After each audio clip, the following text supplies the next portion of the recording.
Shin Tae-yong buka suara terkait Barnabas Sobor. Sebelumnya Shin Tae-yong memberikan teguran kepada Barnabas Sobor selaku kapten pada pertandingan kedua melawan Moldova. Shin Tae-yong menjelaskan kalau pemain dipercaya menjadi kapten supaya bisa memberikan kontribusi kepada tim. Harus berkorban dan menjadi pemimpin saat di lapangan. Reaksi Shin Tae-yong setelah timnas U20 menang comeback.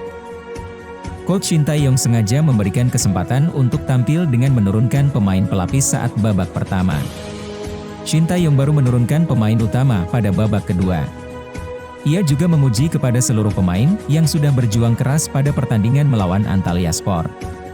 Tetapi ada beberapa masalah yang harus dibenahi Coach Shin Tae-yong untuk timnas Indonesia U20.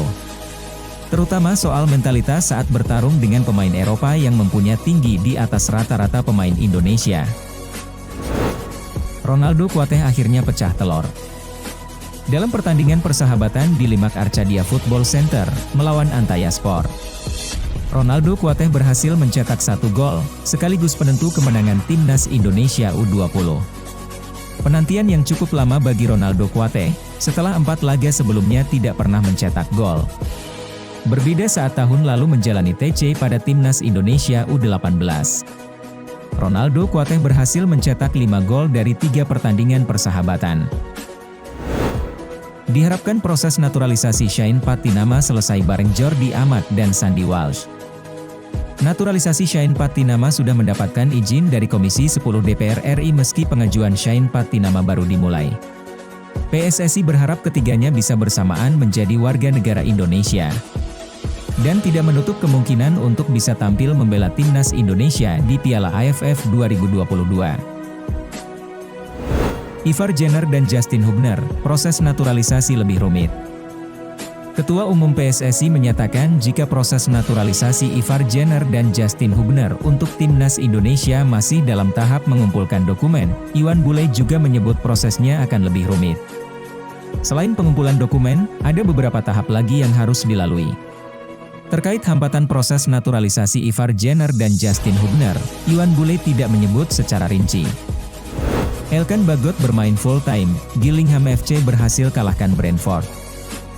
Klub Divisi 4 Liga Inggris secara mengejutkan berhasil mengalahkan Brentford klub Liga Premier Inggris di Carabao Cup. Bintang timnas Indonesia, Elkan Bagot diturunkan sebagai starter dan tampil full-time. Laga ditentukan lewat adu penalti setelah main imbang 1-1. Gillingham memastikan lolos ke putaran berikutnya di Carabao Cup setelah berhasil menang 6-5 babak adu penalti. PSSI ingin timnas main di GBK saat menjamu lawan di AFF 2022. JS menjadi opsi alternatif. Federasi Sepak Bola Indonesia mengklaim jika Stadion Utama Gelora Bung Karno bisa digunakan timnas Indonesia saat laga kandang. Pernyataan itu diperkuat oleh Pusat Pengelolaan Komplek Gelora Bung Karno, jika stadion tetap bisa digunakan di akhir tahun oleh timnas Indonesia untuk Piala AFF 2022. Terlepas dari itu, tidak menutup kemungkinan jika timnas Indonesia bisa menggunakan Stadion Jakarta Internasional atau Pakansari. Tantangan PSSI di tengah polemik sepak bola Indonesia. Ada 4 turnamen besar yang akan menjadi tantangan PSSI di tengah polemik setelah tragedi Kanjuruhan. Timnas Indonesia, khususnya senior dan U20, akan menjalani turnamen Piala AFF 2022, Piala Asia U20, Piala Dunia U20, dan terakhir Piala Asia untuk timnas senior. Sudah dipastikan jika Coach Shin Tae-yong akan super sibuk untuk tahun ini, lantaran Shin Tae-yong menukangi timnas Indonesia senior dan U20. Tommy Welly selaku pengamat sepak bola nasional, khawatir dengan kondisi PSSI saat ini. Kita doakan supaya Malasah cepat selesai dan membuat pesepak bolaan Indonesia menjadi lebih baik. Brunei Darussalam gabung timnas Indonesia di grup A Piala AFF. Menang agregat melawan Timor Leste.